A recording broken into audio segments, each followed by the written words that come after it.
What happens when the most arrogant rich student at an elite academy publicly humiliated the brand new scholarship kid? Now, what if that girl, the one he's bullied and judged for her simple clothes, is actually the new secret owner of the entire school? This isn't just a story. Man, this is a test. A kindness test in disguise. Have you ever felt completely invisible? Ever watched arrogance try to crush kindness right in front of you? It's that awful feeling that makes you question if integrity even matters in a world obsessed with status. Meet Willard Holloway, the heir who genuinely believes his money buys him the world. And meet Teresa Bowman, the quiet girl he's decided to make his personal target. What he doesn't know, what nobody knows, is that her secret identity holds the power to destroy his entire privileged life. The biggest plot twist of his life is about to explode. Get ready for a deeply emotional and heart-touching journey. This is so much more than a simple love story or a high school drama. This is a story about revenge and, just maybe, redemption. The stakes are about to skyrocket, secrets will be exposed, and the final reveal will be shocking and utterly life-changing. Hold on tight, because the surprise that's coming is monumental. If you believe humility always beats arrogance, you've found your community. Comment below what you would do in her shoes. Like this video if you're already rooting for this story. Share this with someone who loves to see justice served. And, most importantly, subscribe and hit that bell, cause you won't want to miss a single second of what happens next. Well, it was bound to happen, wasn't it? The arrival of a new scholarship kid at a place like Holloway Academy is like blood in the water. And there she was, Teresa Bowman, looking utterly out of place. She didn't have the designer bag or the $1,000 shoes. What she did have was a quiet strength, but man, that's not currency here. This place wasn't built on strength, it was built on status, and her status was, in their eyes, zero. This academy was a fortress of legacy, a place where teenagers checked stock portfolios before first period. It was a perfectly manicured bubble, designed to protect the next generation of the elite from people like Teresa. Her very presence was a crack in their perfect, polished world. A world that Willard Holloway, more than anyone, felt bound to protect. The impending drama was inevitable. The king of this cold kingdom? None other than Willard Holloway. He's the quintessential rich student, whose family name is literally on the building. He carries himself with an arrogance that's been drilled into him since birth. He sees the academy not as a place of learning, but as his own personal hunting ground, and he just spotted new prey. This wasn't just another day, it was the start of a massive clash. He hated disruptions. And this girl, this anomaly, was the biggest disruption he'd seen in years. It wasn't just that she was poor, it was that she seemed unbothered by her poverty.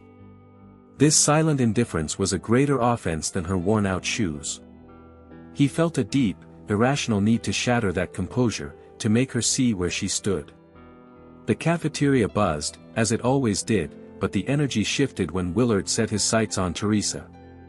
He didn't just glance, he targeted. He decided, right then and there, that she would be his new project. His cruel little game. He began his approach, a predator's smile playing on his lips, while his clique, his loyal, mindless followers, snickered in anticipation. They all knew what was coming.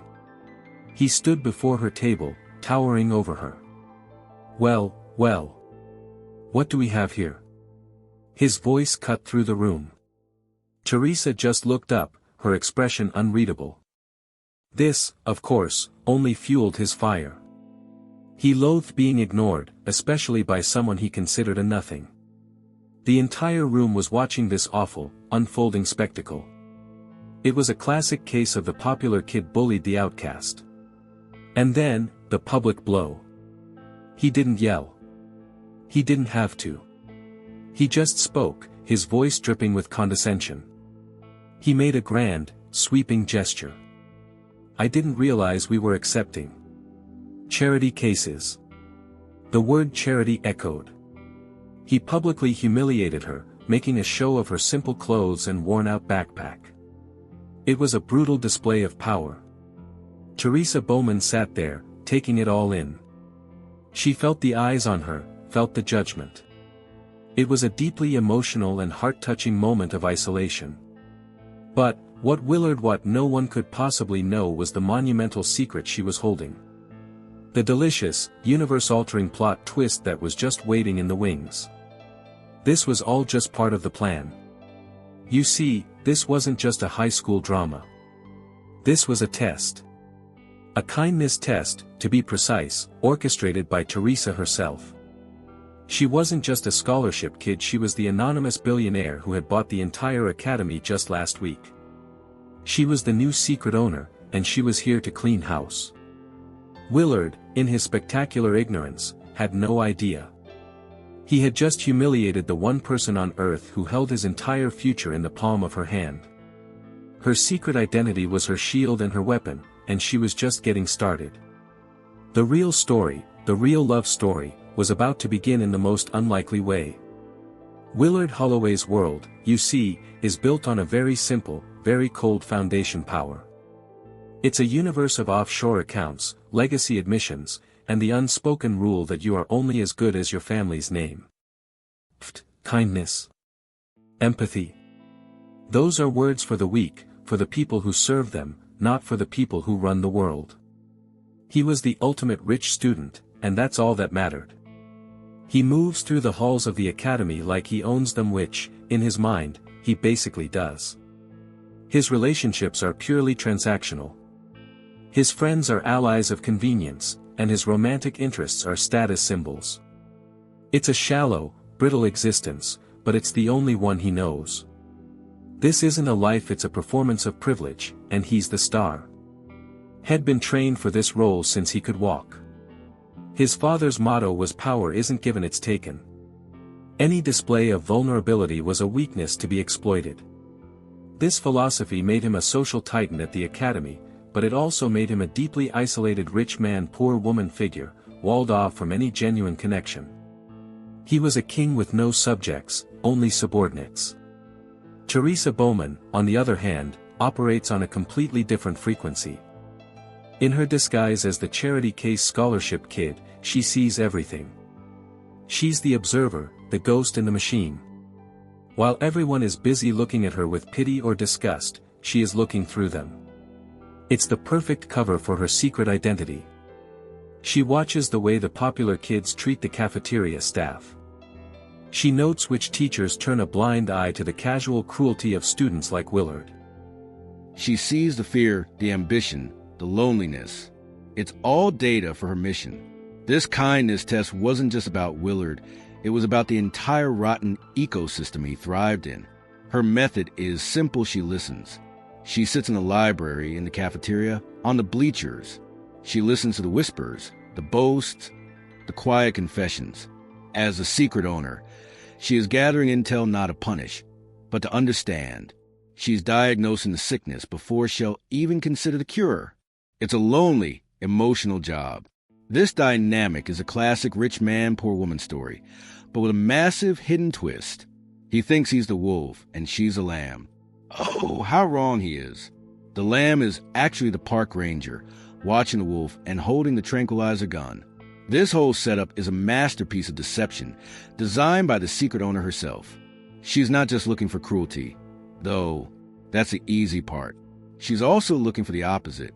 She's searching for glimmers of hope, for unexpected kindness, for integrity hiding in the shadows. She believes that even in a place that's broken, there must be something or someone worth saving. This is her real investigation, the heart of her kindness test. It's a deeply emotional balancing act. She has to absorb all this toxicity, all this judgment, without letting it break her cover. She has to pretend to be weak when she is, in fact, the most powerful person in the state. The drama is just as much internal as it is external, a constant performance for an unsuspecting audience. And as she observes Willard, she sees complexity. Yes, he's a monster, a spoiled, arrogant rich student. But she also sees a flicker of something else here, a deep, profound emptiness, a loneliness that almost mirrors her own. This realization complicates things. It makes her test and her growing feelings far more dangerous. The cafeteria scene wasn't a one-off. It was just the opening act. Willard, buoyed by the success of his first public attack, decides to double down. The setting, once again, is the cafeteria's stage. He spots Teresa Bowman trying to eat her simple lunch alone, and he just can't help himself. It's like a compulsion. He saunters over, his clique in tow, and slams his tray down. Seriously? He scoffs, loud enough for half the room to hear. He points a perfectly manicured finger at her lunch's simple sandwich and an apple. My dog eats better than that. The laughter from his table is immediate and harsh. It's a new level of humiliated performance. His friends join in, chiming in with their own cruel jokes. Hey, did you get that from the compost bin? One girl sneers. They feed off his cruelty, amplifying it. They are a pack of hyenas, and Willard is their leader. This is how they bond, through the shared experience of bullied someone weaker. Teresa doesn't flinch. She just slowly looks up, her eyes meeting his. This infuriates him. He needs a reaction. He needs her to cry, to yell, to prove she's as weak as he thinks she is. So he escalates. Tell me. He leans in. Do they make you wash the dishes to pay for that? Or is it just free with the pity admission? This is the moment. The classic rich student putting the poor girl in her place. It's a scene straight out of a twisted rich man, poor woman narrative. He has bullied her with his words, using his wealth as a weapon to make her feel small. Ugh, the arrogance. It's almost suffocating to watch. But here's the thing about Teresa. She's not just a scholarship kid. She's a secret owner. She's playing a long game. So, instead of reacting, she just holds his gaze. She gives him nothing. This calm, steady silence is more powerful than any comeback. It's a shocking display of self-control. Willard is visibly rattled by her composure. He's used to people cowering. He's not used to this quiet dignity. He's humiliated her, but he hasn't broken her.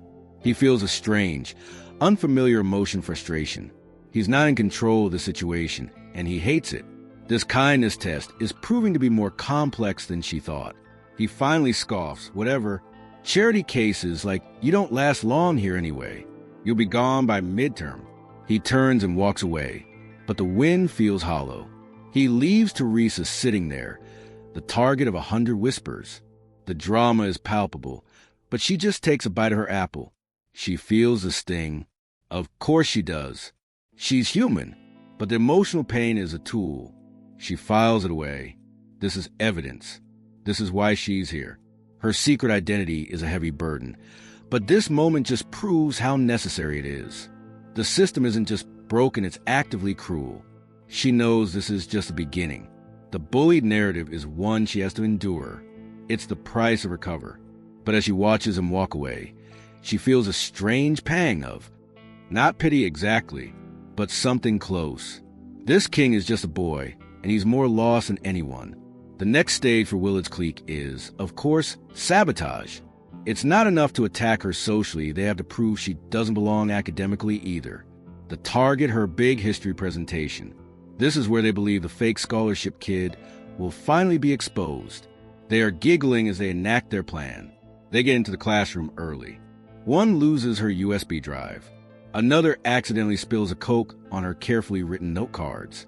The ringleader, a girl named Serafina, even uses a hidden remote to jam the projector signal right as Teresa is about to start. They've greased the slide, and they're sure she's going to fall. Teresa stands at the front of class. She sees the broken projector. She feels her damp, useless notes.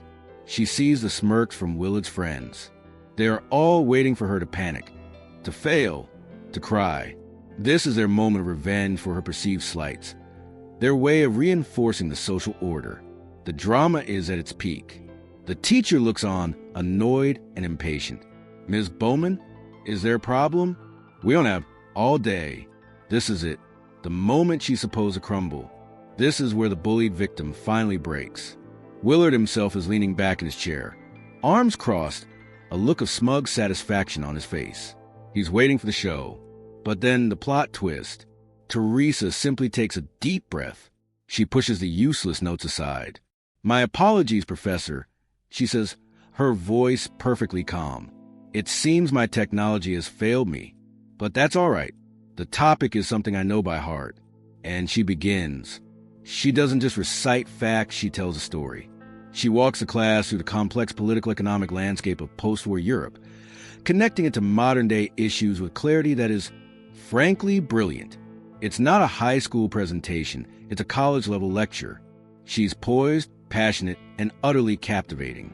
The class is silent, not with awkwardness, but with genuine awe. Even the teacher, a jaded man who'd seen it all, is visibly impressed. Had mentally written her off, another scholarship kid in over her head. But this was mastery. He just sits back, stunned, as she commands the room. No notes, no slides, just pure, raw intelligence. The clique is furious. Their perfect plan has backfired in the most spectacular way. And Willard Holloway is no longer smirking. He's leaning forward. He's watching her, really watching her, and that look of smugness is gone. It's been replaced by something else. Something shocking. It's a small, grudging look of respect. He hates that he's impressed. This girl, this nothing scholarship kid, is not who he thought she was. He just witnessed her take a direct attack, spin it around, and win. It's a life-changing microsecond for him, though he doesn't know it yet. Teresa finishes the silence, then a smattering of applause. She simply nods and returns to her seat, ignoring the glares from the clique. She passed their test. But more importantly, she just got a glimpse that her own kindness test might be having an effect. A tiny, almost imperceptible crack has just appeared in the armor of the rich student. Willard is confused. This is a new feeling for him. The girl he pegged as a weak, sniveling scholarship kid has shown composure, intelligence, and now this dignity. It doesn't add up. His worldview, where money equals strength and poverty equals weakness, is being challenged. He feels an internal, emotional cognitive dissonance.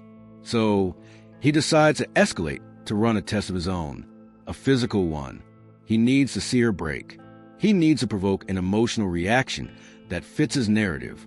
He needs to prove she's just as trashy as he assumed. He spends an absurd amount of money on a single, scalding hot coffee just for this moment. He corners her in the hall, holding the ridiculously expensive, steaming cup. It's a 200 specialty blend, a fact he makes sure to announce. "Whoops," he says, with all the fake sincerity of a sociopath, as he accidentally spills the entire cup down the front of her simple, clean shirt. It's a deliberate act of aggression, disguised as clumsiness. The coffee is hot. It stains. It's a kindness test, Willard style. He's testing her limits. He expects her to explode, to yell, to cry, to finally show the trashy anger he knows is simmering under the surface. He wants to prove that she is, after all, just a girl who's been bullied into silence. His clique stands by, phones at the ready, hoping to capture the humiliated girl's meltdown. This is the content they live for. The drama is thick. The entire hallway stops to watch the rich student assert his dominance once again. They're all waiting for the charity case to finally lose it. But Teresa Bowman does something completely unexpected. Again, she hisses in pain for a split second from the heat, but her anger, it just doesn't come. She looks at the 200 stain ruining one of the few shirts she owns. Then she looks up at Willard, her eyes filled not with rage, but with concern. "Oh my gosh," she says, her voice soft. She grabs napkins from a nearby dispenser and starts dabbing at his hand. "That was scalding hot. Are you okay? Did you burn yourself?" She is genuinely, bafflingly focused on his well-being. What word describes his face right now? Broken? Flabbergasted? Drop it in the comments. His clique is just baffled. Their phones are still recording, but the narrative is all wrong. This wasn't supposed to be a heart-touching moment.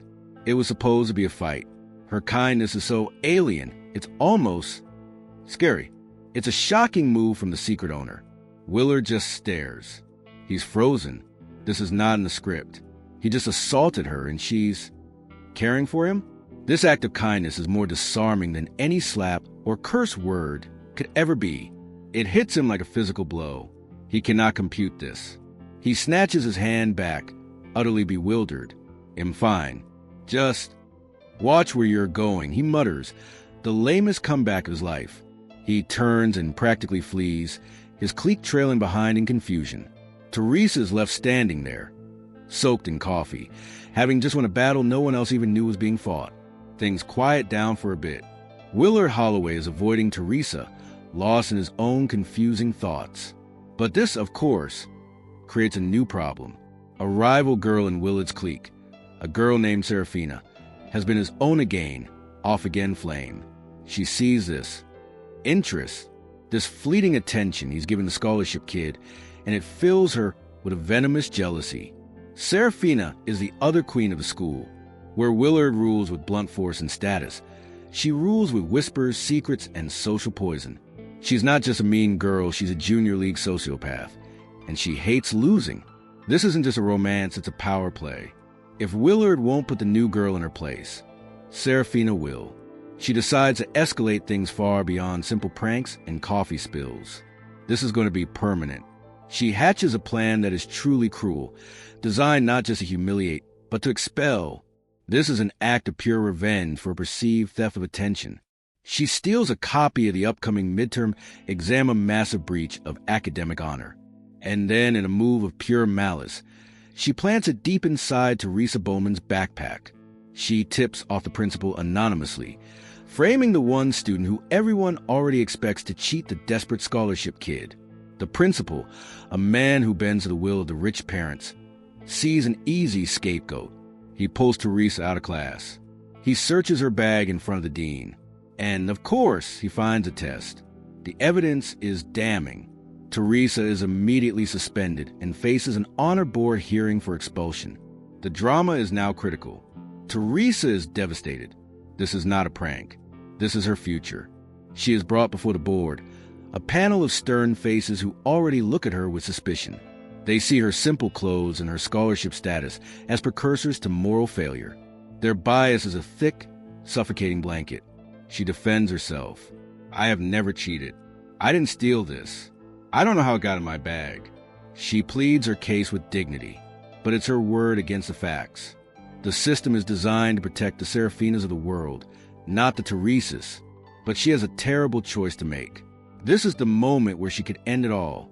One phone call. One word, "I'm the secret owner." But she can't. If she reveals her secret identity now, the entire mission is a failure. The kindness test would be incomplete. She would never know the truth. So she stands there, humiliated and accused, and defends her integrity without using her power. It's an agonizing, emotional moment. She is choosing to face this false defeat, to let them believe she is a thief, all to protect a larger mission. She is truly alone. The board is unconvinced. The evidence is too strong. The rival girl, Serafina, even gives testimony that she saw Teresa acting suspiciously. It looks like it's all over. The scholarship kid narrative is about to end in disgrace. This is the ultimate false defeat, and the school is ready to cast her out. Willard hears the news, and his first reaction is a cold, smug "I told you so." See? He knew she wasn't perfect. He knew all charity cases were desperate, and this just proved it. He felt a vindication that washed away his recent confusion. Case closed. He was right all along. The rich student worldview is restored. But is it? As the day wears on, something nags at him. A tiny, inconvenient splinter of doubt. It just doesn't fit. The girl who calmly handled a sabotage presentation, the girl who, after being scalded with coffee, asked if he was okay, that girl doesn't seem like the type to steal a test. It's too clumsy, too stupid. Ugh. He hates this feeling. He hates that he cares. But the nagging doubt won't leave him. It's an itch he has to scratch. Annoyed at himself, he decides to just look. He's not doing it for her, he tells himself. He's just doing it to prove his first instinct was right. This is an emotional battle with himself. He starts by doing what he does best using his power. He marches into the security office. "My father is considering a donation to upgrade your ancient system." He lies smoothly. "Mind if I see the interface?" The guard, eager to please a Holloway, practically gives him the password. He starts asking questions. He checks the security footage from the hallway near the professor's office, and that's when he sees it. It's grainy, but it's clear. He sees Serafina, his friend, picking the lock to the office late at night. He sees her emerging later, hiding something under her jacket. No way. His heart starts pounding. This is no longer an idle search. He keeps digging. He confronts a tech-savvy kid his clique usually bullies, and pays him a rich man, poor woman transaction, but for a good cause to check Serafina's cloud data.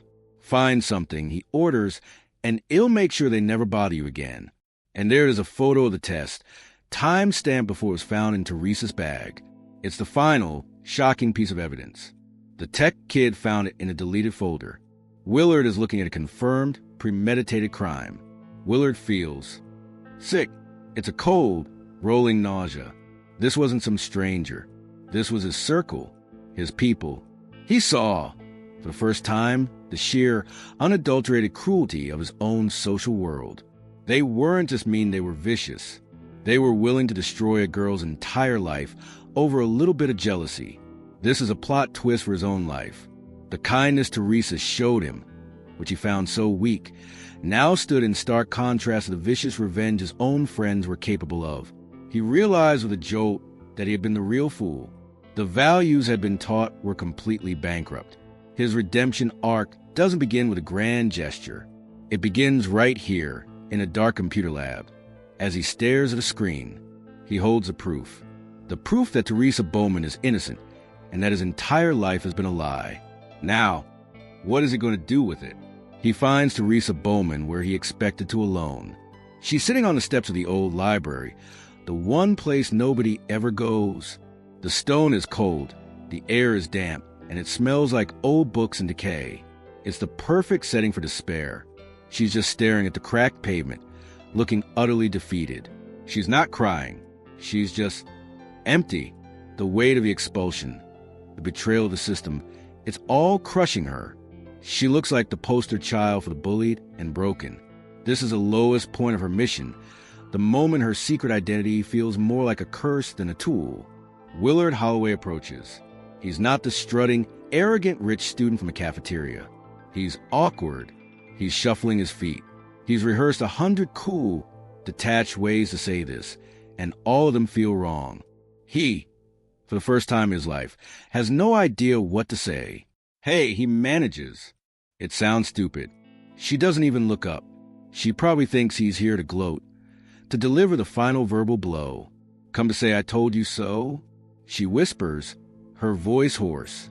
Her despair makes his own guilt feel like a physical weight. He sits down, a few feet away from her. I know you didn't do it.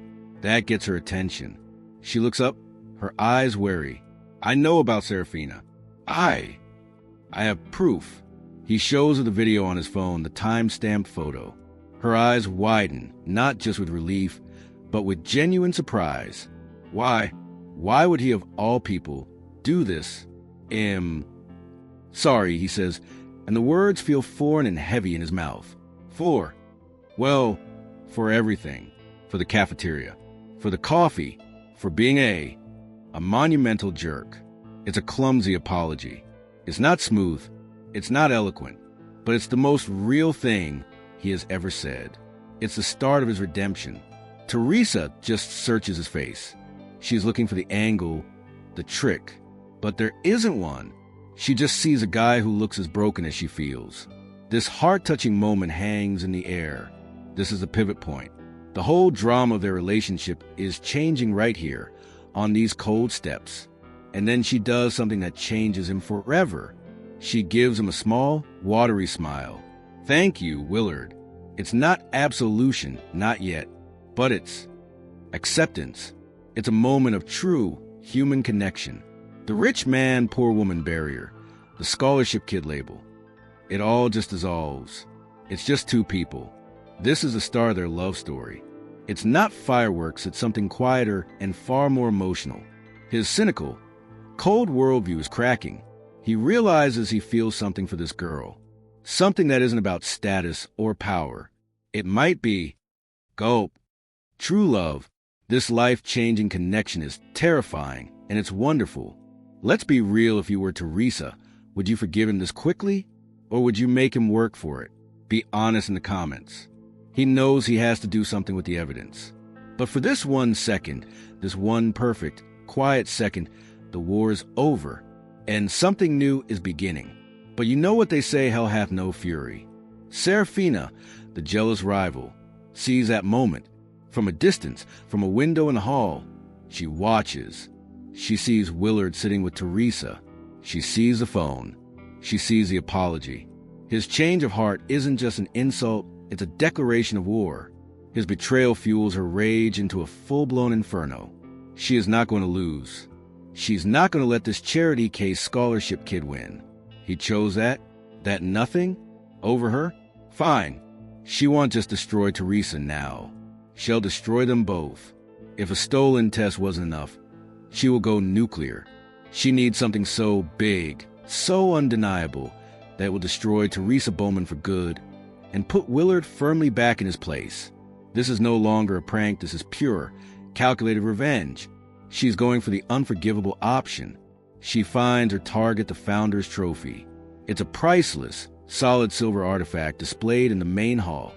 It's not just valuable, it's the symbol of the school.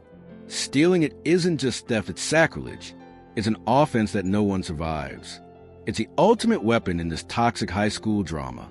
Late that night, she breaks into the display case. She's careful. She wears gloves. She knows exactly where the blind spots in the cameras are the same ones Willard used. She feels a sick, powerful thrill as her fingers close around the cold silver. This is true power.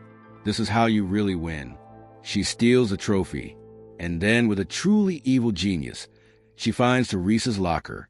The scholarship kids have the older, easier topic locks. How convenient. She plants a massive, gleaming trophy deep inside, burying it under Teresa's gym clothes. This is a shocking escalation. It's a high-stakes gamble. She's counting on the fact that no one would ever believe the rich student, Serafina, would need to steal. But the poor, desperate scholarship kid, the one who already got caught with a stolen test, of course she would. It fits the narrative perfectly. Once the trophy is planted, she makes another anonymous call. This time, not just to the principal, but to the head of the school board. She reports the theft and suggests that the principal, who is too soft, hasn't been properly searching the new girl's belongings. She has now cornered everyone. She's put pressure on the principal from his bosses. She's framed Teresa with an unforgivable crime. And she sent a clear message to Willard: you chose the wrong side. This is a master move of social warfare, a perfect checkmate. The stage is now set for the ultimate plot twist and the ultimate public humiliation. Serafina has just lit a match and thrown it on a barrel of gasoline. The explosion is coming, and it's going to be life-changing for everyone. This false defeat is about to hit rock bottom. The next morning, the school is in chaos. The news of the stolen trophy has spread like wildfire. The principal is in a full-blown panic. The head of the board, an old money titan, had called him personally at 5 a.m. He was screaming, find a new job. His job is on the line. He's not a leader, he's a middle manager, and he's terrified. He knows he let the stolen test incident go. Head planned to quietly expel Teresa Bowman to appease Serafina's family. But now, this is a PR nightmare. He needs a public execution, and fast. Under pressure, he does what all weak men do. He makes a grand, authoritarian gesture to cover his own incompetence. He calls an emergency, all school assembly. The entire student body is herded into the auditorium. The air is thick with rumors and tension. This drama is now a public spectacle. The students file in, whispering. It's totally the new girl. One says, "My dad said she's from the slums." The rumor mill has already convicted her. This is the emotional and toxic environment the principal himself helped create. He's feeding the monster to save himself. The principal takes the stage, his face pale and sweaty. He gives a long, rambling speech about honor, trust, and the legacy of the academy. He talks about how this theft is a stain on their community. It's all hollow, self-serving garbage, and the students know it. They're just waiting for the guillotine to fall.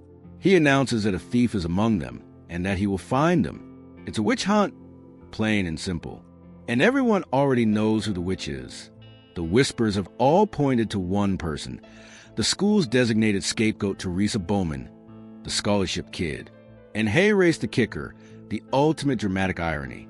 The school board, who are demanding he find the thief. They don't know who their new boss is. The sale was finalized through a blind trust. They are, right now, ordering the principal fine and expel the one person who signs their paychecks the secret owner. Man, this is getting good.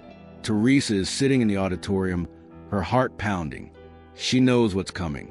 She can feel it. This is a setup. This is Serafina's revenge. Round 2. She is about to be humiliated on a scale she couldn't have imagined. Willard is sitting with his friends, his stomach in knots. He knows Teresa is innocent. He knows Serafina is behind this, even if he can't prove this one. Yet, he is trapped between his old life and his new morality. This is the ultimate test. The principal finishes his speech. We will now conduct a search, starting with the lockers of those who have shown a lack of integrity in the past. His eyes land directly on Teresa. The hunt is on. This is no longer a kindness test, it's a public execution. And so, the procession begins. The principal, flanked by security, marches the entire assembly to the main locker bay. It's a humiliating medieval display of justice. It's a perp walk. They arrive at Teresa's locker. The silence is deafening. She is forced to open it. Click. The lock opens. The door swings wide. And there it is. The massive silver founder's trophy, gleaming maliciously from inside her locker, sitting right on top of her history textbook. A collective, shocking gasp rips through the student body. It's worse than anyone imagined. Serafina, the rival, puts on a perfect performance of shocked disbelief. "Oh my God," she whispers, loud enough for everyone to hear. I can't believe she would do that. She has won. It's a complete, undeniable victory. Teresa is trapped. Teresa is publicly shamed. She is humiliated beyond words. She stammers, I don't know how. I didn't, but it's useless. The evidence is right there. The principal, dripping with self-righteous fury, looks at her. "Ms. Bowman, you have disgraced this academy. You are expelled, effective immediately." She's just numb. This false defeat is so total, so absolute, she can't even process it. Her mission as a secret owner seems like a distant, stupid dream. Right now, she's just a 17-year-old girl who's been framed for a crime she didn't commit. It's a deeply emotional and crushing blow. In this awful, emotional, and heart-touching moment of total desolation, Teresa does one last thing. Her eyes, filled with tears of betrayal, scan the crowd. She's not looking for the principal. She's not looking at Serafina. She's looking for him. She's looking for Willard Holloway. She finds him. Their eyes lock. This is his moment. This is a test. He knows she's innocent of the first crime. He knows what Serafina is capable of. He has the proof of that first setup. He could speak up. He could cast out. He could say something. But Willard freezes. He looks at Teresa. Then his eyes flick to his friends, who are watching him. He looks at his family's name, etched on the wall above him. He feels the crushing weight of his entire social world, his legacy, his privilege. And he chooses it. He looks away. He stays silent. His silence is a bomb. It's a physical, violent betrayal. He's thinking of his father. He's thinking of his reputation.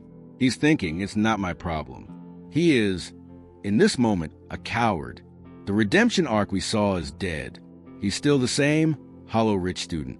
This is the moment her heart truly breaks. The trophy didn't matter. The expulsion didn't matter. This mattered. His betrayal was a final, devastating blow. She is utterly, completely alone. Pressed like right now as a sign of support for Teresa. Man, she needs it. Her love story, all of it. Dead. Teresa is crying, silent tears of betrayal streaming down her face. The principal gestures to security. "Please escort Ms. Bowman off the premises. This is it, the end of the line." The bullied girl has been permanently cast out. The false defeat is complete and total. The drama seems to be over. The guards take her arm. She doesn't resist. She's too broken. And as she's being led away, Willard is just watching. He feels a cold, sick relief. He's safe. His secret that he loves her is safe. But then, he sees her face. He sees the absolute death in her eyes. The death of the respect she had for him. And that breaks him. The image of her empty, betrayed eyes is 1,000 times worse than his father's anger. His guilt isn't just guilt, it's a physical, suffocating agony. What are you doing? A voice screams in his head. He can't. He just can't live with this. As the guards reach the door, a voice cuts through the auditorium. Stop. It's Willard. He's shaking. His face is pale. He looks like he's going to be sick, but he's pushing his way through the crowd, past his shocked friends. He can't do it. He cannot let this happen. She didn't do it. He says it again, louder this time. She didn't steal the trophy. And she didn't steal the test, either. Serafina's face goes white. The principal sputters, Mr. Holloway. This is not your concern. Willard ignores him. He's walking toward the principal, pulling out his phone. This, he says, his voice booming with newfound authority, is security footage from last week. He plays a video of Serafina breaking into the professor's office. And this, he says, holding up the phone, is a stolen test, photographed by Serafina the night before it was planted on Teresa. The entire school is in stunned silence. This plot twist is shocking. He just threw his own queen bee under the bus. He publicly presents all the evidence he found earlier. I don't know how the trophy got in her locker, he says, but I know who in this school is capable of this kind of revenge. He points directly at Serafina. She framed Teresa for the test. She lied to the honor board. She did it because I was paying attention to Teresa instead of her. He's laying it all bare. The motive, the crime, the culprit. He is clearing Teresa's name at the expense of his entire social circle. The principal is speechless. He's gaping like a fish. This complicates things. He's not thinking about justice. He's thinking about the lawsuit from Serafina's family. But Willard doesn't care. He has the momentum. This is the beginning of his true redemption. He's not just saving her, he's taking a stand. He's burning his old life, his old status as a cool rich student, to the ground. He's chosen his side. Finally, he turns to Teresa, his eyes pleading. I'm sorry. I'm so sorry I stayed silent. Willard doesn't wait for the principal to recover. He turns and faces the entire school. He has the floor and he is going to use it. But Serafina isn't the only guilty one here. He says, his voice raw and emotional. She's just a symptom of the disease. The real sickness, he says, is me. He takes a deep, shuddering breath. I'm the one who started this. I'm the one who humiliated Teresa in the cafeteria. I'm the one who spilled coffee on her just to get a reaction. I'm the one who made her life a living hell, all to make myself feel powerful. This is a full-blown public confession. It's shocking. The mighty Willard Holloway is tearing himself down. His former clique is staring at him in horror. They look at him like he's a traitor, which, to their corrupt world, he is. He has broken the code of the elite, never admit fault. I've been a monster. We've been monsters. He looks at his clique. We act like we own this place, like our money makes us better than everyone else. We treat people like things. His voice cracks, but he doesn't care. This is the hardest and best thing he's ever done. He turns back to Teresa, and his eyes are now as wet as hers. But this girl, this scholarship kid, who we all look down on, she has more character in her little finger than this entire school has combined. This is heart-touching. This is the rich man, poor woman narrative being rewritten. Teresa is just staring. She's watching this. Her own kindness test is playing out in a way she never predicted. She came here expecting to find corruption. She never expected to find this. This raw, painful, beautiful redemption. Her heart, which was broken, starts to feel something. She showed me kindness when I showed her cruelty. She showed integrity when we showed her corruption. He's on a roll now, the words pouring out of him. This is his redemption speech. And it's a life-changing moment for everyone witnessing it. And then he says it, the thing that's been building in his chest. You all want to know the real reason I'm doing this? It's not just guilt. He looks right at Teresa. It's because I've fallen for her. I love her. And I stood by, silently, and let you animals tear her apart. The love story is now public. The romance is out in the open. He confesses everything. His awful behavior, his own deep-seated insecurity, and his realization that none of money or status matters. All that matters is her. This is a confession that solidifies their true love. He has destroyed his old self, the rich student, in front of everyone. He's not just offending her, he's proclaiming that her poor world is better than his rich one. The catharsis is immense. He has finally become the man she hoped he could be. The principal, finally finding his voice, stammers, "Mr. Holloway, your confession is noted." But Ms. Bowman is still guilty of stealing the trophy. The evidence in her locker is clear. Willard shakes his head. "No, I won't let you. You're so desperate to punish someone that you'll just ignore the evidence. You know Serafina framed her once." Willard presses. "It's obvious she did again. You just don't want to see it, because you're terrified of her family." He has the principal completely cornered, and everyone in the room knows it. The principal's authority is gone, evaporated. He walks right up to the principal, standing between him and Teresa. "You want a scapegoat? You want to expel someone to save your own skin? Fine, expel me." The whole auditorium, again, just gasps. This plot twist is one no one saw coming. "I confess," Willard says, his voice firm, "am the one who fostered this culture of bullying, as you call it. Am the one who tormented her. I am the stain on this academy. She's the best thing that ever happened to it. So let her go and expel me in her place." This is it, the ultimate sacrifice. He is offering up his entire future, his legacy, his admission to Yale, his family's approval. He is laying it all on the altar. His redemption is now absolute and complete. He's not just a reformed rich student, he's a new man. The principal is now in an even worse position. Expel the scholarship kid on flimsy evidence, or expel the son of the school's biggest donor, who just publicly confessed and offered himself as a sacrifice. He's trapped. There is no winning move for him. Teresa is looking at him, her eyes wide with a mix of shock and awe. This is the true love she'd read about. This is the kind of heart-touching sacrifice that doesn't happen in real life, but it's happening. Right now, Willard Holloway, the bully, is offering to be expelled to save her. This life-changing moment proves his transformation is 100% genuine. He's not doing it to get the girl. He's doing it because it's the right thing to do, even if it means he loses everything, including her. He has truly, finally passed the kindness test. He actually feels peace. For the first time in his life, the knot of anger and arrogance in his stomach is gone. He's terrified, but he's also free. He's no longer a slave to his father's expectations. He has finally done something real. Willard Holloway stands tall, ready to accept his fate.